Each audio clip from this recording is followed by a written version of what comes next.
All right. Next question.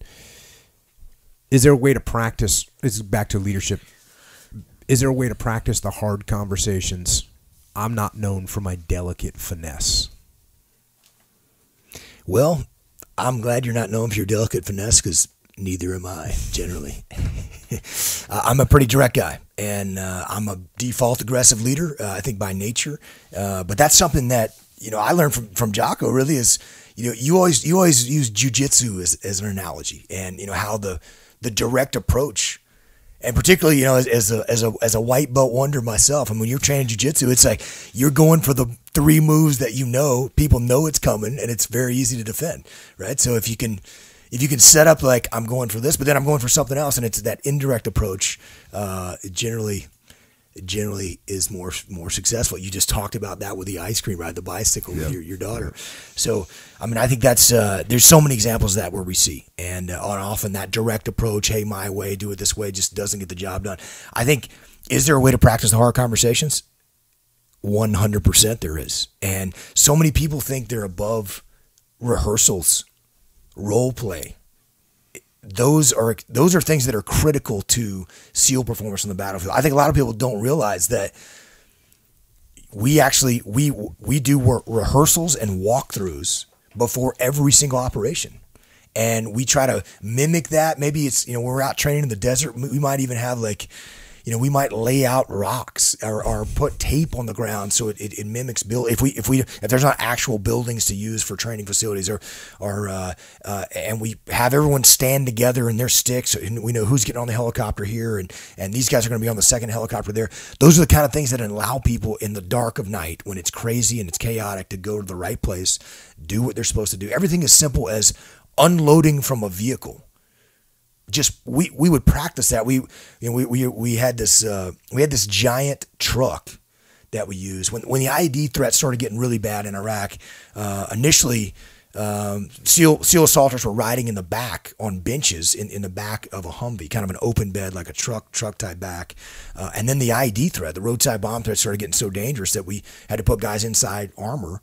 And so that means that Humvees can only carry 5 guys, if you don't have guys in the back. So we had to take this giant, we call it the man truck, and I think we nicknamed it Big Zev. was our truck, and it was a big 5-ton truck, and a flatbed truck, and I don't know if previous SEALs or if the Army had done it or Marines, but we had welded these a 1/4-inch steel plates around it, and then we had sandbags in the bottom of it. So that was our protection, and most of the sandbags were like torn up because of boots going in and out, and so you're just sitting on sand. So if you got blown up, it would not have provided a whole lot of protection from you. But you'd be blown up and sandy. Getting out of that truck is substantial. When you got 20 guys sitting in the back of that truck, and they're with some of our guys, Iraqi soldiers that were with us, our Jundis, and you got to swing open this giant, heavy, 1/4-inch steel doors in the back, and then you got to put a ladder out, and everyone's got to climb down that ladder. That takes some time, and guess what? That can turn into Three Stooges real quick. No doubt. People can fall off. That. People can get injured. We've had guys fall off of trucks like that and dislocate their shoulders and literally have to get sent home. But more important, if it takes 3 minutes or 4 minutes to do something like that, that's 3 or 4 minutes that you don't have guns pointed in every direction, and it's critical. So we had to practice that and practice that and practice that until we could do it in less than 30 seconds. And then if we have 2 different assault forces, we got to make sure assault 1's line up on the left side of the road, assault 2's line up on the right side of the road. I mean, those things that we have to practice that over and over and over again. And it seems really juvenile. It seems very elementary.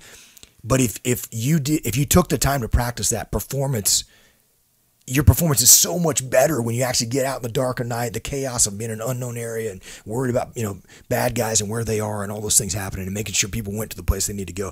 So having those conversations, practicing it, sitting down with someone who understands how that person might respond for a tough conversation, role play. Maybe, they try different scenarios where they're really, it's a softball or easy scenario. It's a difficult scenario. And it's the worst case scenario. The worst case scenario. So the more you do that, the better it is. And this is something that Jocko and I have done quite a bit with companies we work with, is role play. You got to counsel a guy. And it's easy just to say, well, you screwed up, we're firing you. But if this is a good guy, he messed up, you got to try to get him on board to use this plan, or you have to talk him down from doing this out on, he did something out in town that is making the company look bad, whatever it is.